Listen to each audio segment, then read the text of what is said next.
ತುಂಬ ಬ್ಲೌಸ್ಗಳು ಸ್ಟಿಚ್ ಮಾಡ್ತೀನಿ, ಆದರೆ ನನಗೆ ಡಿಸೈನ್ ಬ್ಲೌಸ್ ಸ್ಟಿಚ್ ಮಾಡೋಕೆ ಅಷ್ಟಾಗಿ ಬರೋಲ್ಲ ನನಗೆ ಅನ್ನೋರು ಈ ವಿಡಿಯೋನ ನೋಡಿ ಎಷ್ಟು ಈಸಿಯಾಗಿ ಡಿಸೈನ್ ಬ್ಲೌಸ್ ಸ್ಟಿಚ್ ಮಾಡ್ಬೋದು ಅನ್ನೋದನ್ನು ಈ ವಿಡಿಯೋದಲ್ಲಿ ತೋರಿಸ್ಕೊಡ್ತೀನಿ ನಿಮಗೆ. ನೋಡಿ ಈ ರೀತಿ ಐರನ್ ಮಾಡ್ಕೊಂಡಿದ್ದೀನಿ. Hi friends, welcome to my channel. ಮೊದಲಿಗೆ ಇದು ಬೋಟ್ ನೆಕ್ ಆಗಿರೋದ್ರಿಂದ ಲೆಂತು 3 ಇಟ್ಕೊಂಡಿದ್ದೀನಿ, ವಿಡ್ತು 4 ಇಟ್ಕೊಂಡು ಈ ರೀತಿ ಮಾರ್ಕ್ ಮಾಡ್ಕೊತಿದ್ದೀನಿ. ಇವಾಗ ಇದಕ್ಕೆ ನಾನು ಫುಲ್ ಲೆಂತ್ ಎಷ್ಟಿದೆ ಅಂತ ಮಾರ್ಕ್ ಮಾಡ್ಕೊತಿದ್ದೀನಿ. 10 ಇದೆ, ನಾನು 10.5 ಇಟ್ಕೊಂಡಿದ್ದೀನಿ. 1/2 ಇಂಚು ಹೊಲಿಗೆ ಹೋಗೋ ಥರ. ಅದಕ್ಕೋಸ್ಕರ ವಿಡ್ತು 4 ಇದೆ, ಆದರೆ ನಾನು 3.5 ಇಟ್ಕೊತಿದ್ದೀನಿ. 3.5 ಈ ರೀತಿ ಅಗಲನ 3.5 ಇಟ್ಕೊಂಡು ಅದರೊಳಗಡೆ ನಾನು ಡೀಪ್ನ ಮಾರ್ಕ್ ಮಾಡ್ಕೊತೀನಿ. ನೋಡಿ ಈ ರೀತಿ 3.5 ಇಟ್ಕೊಂಡಿದ್ದೀನಿ ವಿಡ್ತು.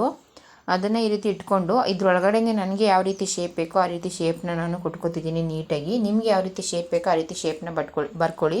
ಬೋಟ್ ನೆಕ್ ಆಗಿರೋದ್ರಿಂದ ತುಂಬ ಬ್ರಾಡಾಗಿ ಆಗಿಬಿಡುತ್ತೆ ಅಂತ ಅದರೊಳಗಡೆ ನಾನು ಎಷ್ಟು ಸಾಧ್ಯನೋ ಅಷ್ಟು 3.5 ಇಂಚ್ ಏನು ಇಟ್ಕೊಂಡಿದ್ದೀನಿ ಅದರೊಳಗಡೆ ನಾನು ಡೀಪ್ನ ಮಾರ್ಕ್ ಮಾಡ್ಕೊತಿದ್ದೀನಿ. ಯಾಕೆಂದರೆ ಇದು ತುಂಬ ಸಣ್ಣ ಇರೋದ್ರಿಂದ ಬ್ರಾಡ್ ಆಗಿಬಿಟ್ರೆ ಕಷ್ಟ ಆಗುತ್ತೆ. ಅದಕ್ಕೋಸ್ಕರ ಈ ರೀತಿ ಅದರೊಳಗಡೆ ಅದೊಂದು ಬಾಕ್ಸ್ನ ರೀತಿ ಮಾರ್ಕ್ ಮಾಡಿಕೊಂಡು ಅದರೊಳಗಡೆ ನಮಗೆ ಎಷ್ಟು ಡೀಪ್ ಬೇಕೋ ಅಷ್ಟು ಮಾರ್ಕ್ ಮಾಡಿಕೊಂಡು ಈ ರೀತಿ ಒಂದು ಕ್ಯಾನ್ವಾಸ್ನ ತೊಗೊಂಡು ಈ ರೀತಿ ಅದನ್ನು ಅಂಟ್ಕೋಬೇಕು. ಬರ್ದಿರೋದು ಆ ರೀತಿ ಪ್ರೆಸ್ ಮಾಡ್ಕೊತಿದ್ದೀನಿ. ನೀಟಾಗಿ ನಾನು ಏನು ಮಾರ್ಕ್ ಮಾಡ್ಕೊಂಡಿದ್ದೀನಿ ಅದು ಅದಕ್ಕೆ ಕ್ಯಾನ್ವಾಸ್ಗೆ ಅಂಟ್ಕೋಬೇಕು. ಆ ರೀತಿ ಇನ್ನೊಂದು ಸಲ ಡಾರ್ಕಾಗಿ ಬರ್ಕೊಂಡು ಕ್ಯಾನ್ವಾಸ್ಗೆ ನಾನು ಅದನ್ನು ಅಂಟೋ ರೀತಿ ಮಾಡಿ ಅದರ ಕ್ಯಾನ್ವಾಸ್ನ ಕಟ್ ಮಾಡ್ಕೊತೀನಿ ನಾನು.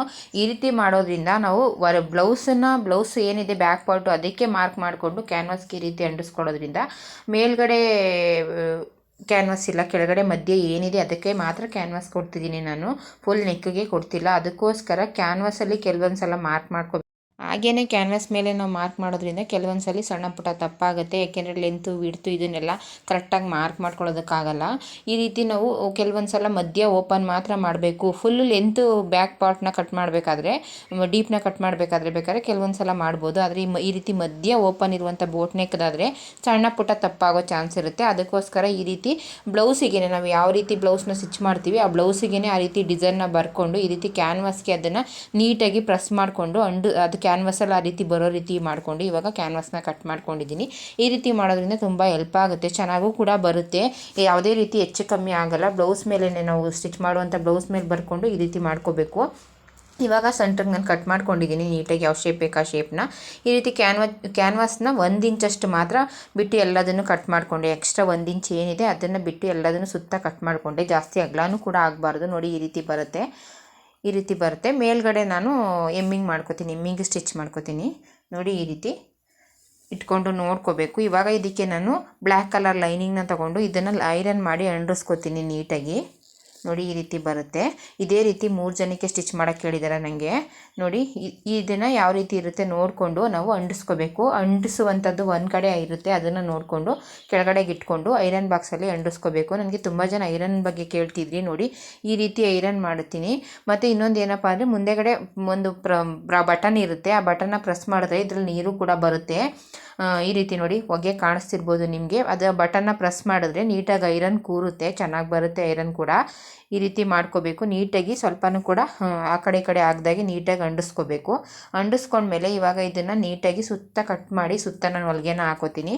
ಯಾವ ರೀತಿ ಶೇಪ್ ಇದೆ ಆ ರೀತಿ ಸುತ್ತ ಕಟ್ ಮಾಡಬೇಕು. ಸ್ವಲ್ಪ ಬಟ್ಟೆನ ಬಿಟ್ಟು ಕಟ್ ಮಾಡಿ ಅದನ್ನು ಸುತ್ತ ನೀಟಾಗಿ ಹೊಲ್ಕೋತೀನಿ ನಾನು.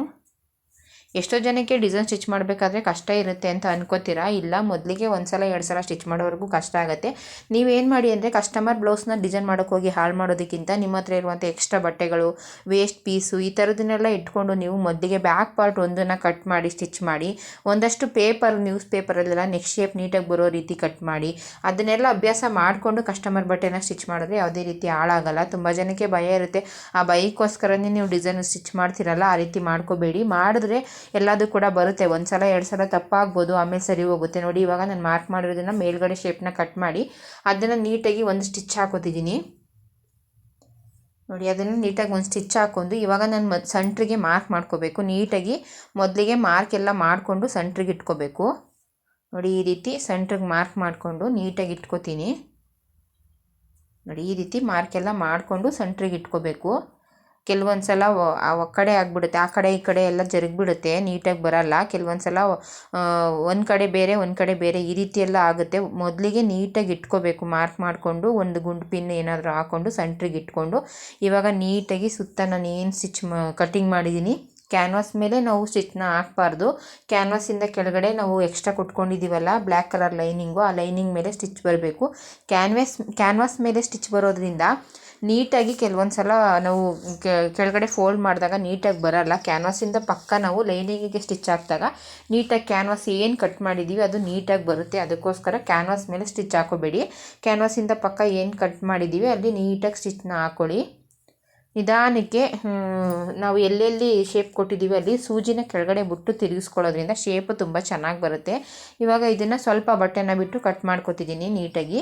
ಸ್ವಲ್ಪ ಹೊಲಿಗೆಗೆ ಒಂದು ಕಾಲು ಇಂಚಷ್ಟು ಹೊಲಿಗೆನ ಬಿಟ್ಟು ಸುತ್ತ ನೀಟಾಗಿ ಕಟ್ ಮಾಡಿಕೊಂಡು ಮ್ಯಾಚ್ ಹೊಡ್ಕೋಬೇಕು. ಎಲ್ಲೆಲ್ಲಿ ಶೇಪ್ ಇದೆ ಅಲ್ಲೆಲ್ಲ ನೀಟಾಗಿ ಮ್ಯಾಚ್ ಹೊಡ್ಕೋಬೇಕು. ಸ್ಟಿಚ್ ಮಾಡಬೇಕಾದ್ರೂ ಕೂಡ ಅಷ್ಟೇ, ನಾವು ಅಲ್ಲೆಲ್ಲ ಸೂಜಿನ ಬಿಟ್ಟು ತಿರುಗಿಸೋದ್ರಿಂದ ನಮಗೆ ಶೇಪ್ ಕೂಡ ತುಂಬ ಚೆನ್ನಾಗಿ ಬರುತ್ತೆ. ಯಾವ ಕಡೆ ನಾವು ಶೇಪ್ಗಳೆಲ್ಲ ಕೊಟ್ಟಿದ್ದೀವಿ ಅಲ್ಲಿ ಸೂಜಿನ ಬಿಟ್ಟು ನಾವು ಮಿಷಿನಲ್ಲಿ ಸ್ಟಿಚ್ ಮಾಡಬೇಕಾದ್ರೆ ತಿರುಗಿಸಿ ಸ್ಟಿಚ್ ಮಾಡಬೇಕು. ಆವಾಗ ತುಂಬ ಚೆನ್ನಾಗಿ ಬರುತ್ತೆ. ಈ ರೀತಿ ಎಲ್ಲ ಮ್ಯಾಚ್ ಹೊಡ್ಕೊಂಡು ಇವಾಗ ಇದನ್ನು ನೀಟಾಗಿ ಉಲ್ಟಾ ಮಾಡ್ತೀನಿ. ನಿಜವಾಗ್ಲೂ ಈ ರೀತಿ ಕ್ಯಾನ್ವಾಸ್ ಡಿಸೈನ್ಗಳು ಮಾಡೋದ್ರಿಂದ ತುಂಬಾ ಚೆನ್ನಾಗಿ ಬರುತ್ತೆ. ಕೆಲವೊಬ್ಬರಿಗೆ ತುಂಬ ಶೇಪ್ ಬರ್ಕೊಳ್ಳೋದಕ್ಕೆ ಕಷ್ಟ ಆಗುತ್ತೆ ಅಂತೀರಾ, ಅಂಥವರೆಲ್ಲ ಒಂದಷ್ಟು ನ್ಯೂಸ್ ಪೇಪರ್ಗಳನ್ನ ತೊಗೊಂಡು ಮೊದಲಿಗೆ ಒಂದಷ್ಟು ಶೇಪ್ಗಳನ್ನೆಲ್ಲ ಕಲ್ತ್ಕೊಂಡು ಆಮೇಲೆ ಬೇಕಾದ್ರೆ ನೀವು ಕಸ್ಟಮರ್ ಬಟ್ಟೆಗೆ ಪ್ರಯತ್ನ ಪಡಿ. ಮೊದಲಿಗೆ ಕಸ್ಟಮರ್ ಬಟ್ಟೆಗೆ ಪ್ರಯತ್ನ ಪಡಬೇಡಿ. ನೋಡಿ ಈ ರೀತಿ ಬಂತು. ಇವಾಗ ಇದನ್ನು ಐರನ್ ಮಾಡ್ಕೊತೀನಿ. ನೀಟಾಗಿ ಐರನ್ ಮಾಡ್ಕೊಂಡಿದ್ದೀನಿ. ನೋಡಿ ಎಷ್ಟು ಚೆನ್ನಾಗಿ ಬಂದಿದೆ ಅಂತ. 3 ಜನ ಕಸ್ಟಮರ್ ಇದೇ ರೀತಿ ಕೊಟ್ಟಿದ್ದಾರೆ. ಫ್ರೆಂಡ್ಸ್ ಅಂತೆ 3 ಜನನೂ ಕೂಡ, ಲೆಕ್ಚರ್ಸು. ಅವರು ಒಂದೇ ಥರ ಇರಲಿ ನಮ್ಮ 3 ಜನಕ್ಕೆ ಅಂತ ಹೇಳಿದ್ದಾರೆ. ಇವಾಗ ಈ ಡಿಸೈನ್ ನಿಮಗೆ ತೋರಿಸ್ತಿದ್ದೀನಿ. ಸ್ಟಿಚಿಂಗ್ ಆದಮೇಲೆ 3 ಬ್ಲೌಸ್ ಯಾವ ರೀತಿ ಬಂತು ಅಂತ ತೋರಿಸ್ತೀನಿ. ಇವಾಗ ನಾನು ನೆಕ್ಕಿಗೆ ಎಮ್ಮಿಂಗಿಗೆ ಕ್ರಾಸ್ ಕಟ್ಟಿಂಗ್ ಮಾಡಿಕೊಂಡು ಎಮ್ಮಿಂಗಿಗೆ ಸ್ಟಿಚ್ ಮಾಡ್ತೀನಿ. ಮೇಲ್ಗಡೆ ಖಾಲಿ ಇದೆಯಲ್ಲ ಅದಕ್ಕೆ ನಾನು ಎಮ್ಮಿಂಗಿಗೆ ಸ್ಟಿಚ್ ಮಾಡ್ಕೊತೀನಿ. ಈ ಕಸ್ಟಮರ್ ಯಾವಾಗಲೇ ಕೊಟ್ಟರು ಅಷ್ಟೇ ಅವ್ರಿಗೆ ಜಾಸ್ತಿ ಇಷ್ಟಪಡೋದೆ ಕ್ಯಾನ್ವಾಸಲ್ಲಿ ಸ್ಟಿಚ್ ಮಾಡಿಕೊಡಿ, ಕ್ಯಾನ್ವಾಸ್ ಹಾಕಿ ನೆಕ್ ಡಿಸೈನ್ ಮಾಡಿ ತುಂಬ ಚೆನ್ನಾಗಿ ಬರುತ್ತೆ ಅಂತಾರೆ. ಇವಾಗ ನಾನು ಇದನ್ನು ಎಮ್ಮಿಂಗಿಗೆ ಸ್ಟಿಚ್ ಮಾಡ್ಕೊತಿದ್ದೀನಿ ನೀಟಾಗಿ. ನೀವು ಪೈಪಿಂಗ್ ಕೂಡ ಮಾಡ್ಕೋಬೋದು. ಸೀರೆ ಮತ್ತು ಬ್ಲೌಸು ಒಂದೇ ಕಲರ್ ಇರೋದ್ರಿಂದ, ಬ್ಲ್ಯಾಕ್ ಇರೋದ್ರಿಂದ ನಾನು ಎಮ್ಮಿಂಗ್ ಮಾಡ್ತಿದ್ದೀನಿ. ತುಂಬ ಜನ ಕಷ್ಟ ಆಗುತ್ತೆ ಅನ್ನೋರು ಏನು ಮಾಡಿ ಅಂದರೆ ಮೊದಲಿಗೆ ಬ್ಯಾಕ್ ಪಾರ್ಟ್ ಒಂದನ್ನು ಮಾತ್ರ ನೀವು ಪ್ರಯತ್ನ ಪಡಿ. 1 ಸಲ ಇಲ್ಲ 2 ಸಲ ನೀವು ಕಟ್ಟಿಂಗ್ ಮಾಡಿ ಸ್ಟಿಚಿಂಗ್ ಮಾಡಿ ಅದು ಸರಿ ಬಂತು ಅಂದರೆ ಮನೇಲಿರುವಂಥ ವೇಸ್ಟ್ ಸೀರೆ ಮತ್ತು ಬೇಡದೇ ಇರುವಂಥ ಕಾಟನ್ ಬಟ್ಟೆಗಳು ಈ ಥರ ಎಲ್ಲ ಇರುತ್ತೆ. ಮತ್ತು ಒಂದಷ್ಟು ಪೇಪರ್ ಇರುತ್ತೆ. ಆ ಥರದ್ದೆಲ್ಲ ಕಟ್ಟಿಂಗಲ್ಲಿ ಪೇಪರ್ನ ತೊಗೊಂಡು ಕಟ್ಟಿಂಗ್ ಮಾಡಿ ಸ್ಟಿಚಿಂಗ್ ಮಾಡಬೇಕಾದ್ರೆ ವೇಸ್ಟ್ ಬಟ್ಟೆನ ತೊಗೊಂಡು ಸ್ಟಿಚ್ ಮಾಡಿ. ಆ ರೀತಿ ಮಾಡಿ ಆಮೇಲೆ ಕಸ್ಟಮರ್ ಬಟ್ಟೆನ ಸ್ಟಿಚ್ ಮಾಡೋದ್ರಿಂದ ಯಾವುದೇ ರೀತಿ ತೊಂದರೆ ಆಗೋಲ್ಲ. ನೀವು ಮೊದಲಿಗೆ ಕಸ್ಟಮರ್ ಬಟ್ಟೆನ ಮಾಡೋಕ್ಕೋಗಿ ಹಾಳಾಗಿ ಆಮೇಲೆ ಏನು ಮಾಡ್ತೀರಾ, ಎದ್ರುಕೊಂಡು ಡಿಸೈನ್ ಬ್ಲೌಸ್ಗಳನ್ನ ಸ್ಟಿಚ್ಚೇ ಮಾಡೋದನ್ನು ಬಿಟ್ಬಿಡ್ತೀರಾ. ಬರೀ ನಾರ್ಮಲ್ ಬ್ಲೌಸ್ ಮಾತ್ರ ಸ್ಟಿಚ್ ಮಾಡ್ತಿರ್ತೀರಾ. ತುಂಬ ವರ್ಷದಿಂದ ಕಲ್ತಿರ್ತೀರಾ, ಆದರೂ ಕೂಡ ಆ ರೀತಿ ಮಾಡ್ತೀರಾ. ನೋಡಿ ಸ್ಲೀವ್ಸ್ ಕೂಡ ಬಫ್ ಸ್ಲೀವ್ಸು. ತುಂಬ ವರ್ಷದಿಂದ ಕಲ್ತಿದ್ರು ಕೂಡ ನೀವು ಡಿಸೈನ್ ಬ್ಲೌಸ್ನ ಸ್ಟಿಚ್ ಮಾಡೋಕ್ಕೆ ಎದುರುತ್ತಿರ್ತೀರಾ. ಆ ರೀತಿ ಮಾಡ್ಕೋಬೇಡಿ. ಕೆಲವರಿಗೆ ಯಾವುದೇ ಆದ್ರೂ ಅಷ್ಟೇ ಸ್ಟಾರ್ಟಿಂಗಲ್ಲಿ ಸ್ವಲ್ಪ ಕಷ್ಟ ಆಗ್ಬೋದು, ಆಮೇಲೆ ನೀವೇ ಮಾಡ್ತೀರಾ. ನೀವು ಟೈಲರಿಂಗ್ನ ಕಲ್ತಿದ್ದೀರಾ ಅಂದರೆ ಡಿಸೈನ್ ಬ್ಲೌಸು ಕೂಡ ಸ್ಟಿಚ್ ಮಾಡಬೇಕಾಗತ್ತೆ. ಆ ರೀತಿ ಎಲ್ಲ ಕಲ್ತ್ಕೊಂಡು ಮಾಡೋದ್ರಿಂದ ನೀವು ಬೇರೆಯವರಿಗೆ ಸ್ಟಿಚ್ ಮಾಡೋಕ್ಕಾಗಲಿಲ್ಲ ಅಂದ್ರೂ ನಿಮ್ಮ ಬ್ಲೌಸ್ಗಳನ್ನಾದ್ರೂ ನೀವು ಈ ರೀತಿ ಎಲ್ಲ ಡಿಸೈನಾಗಿ ಸ್ಟಿಚ್ ಮಾಡಿ ಹಾಕೋಬೋದು. ಅದಕ್ಕೋಸ್ಕರ ನಾನು ಹೇಳೋದು, ಭಯ ಪಡೋದಕ್ಕಿಂತ ನೀವು ಒಂದು ಹೆಜ್ಜೆ ಮುಂದೆ ಹೋಗಿ ಪ್ರಯತ್ನ ಪಡಿ. ಪ್ರಯತ್ನನೇ ಪಡ್ದೇ ಆಗಲ್ಲ ಅಂತ ಅಂದ್ಕೊಂಡ್ರೆ ಏನೂ ಆಗಲ್ಲ ಅಲ್ವಾ.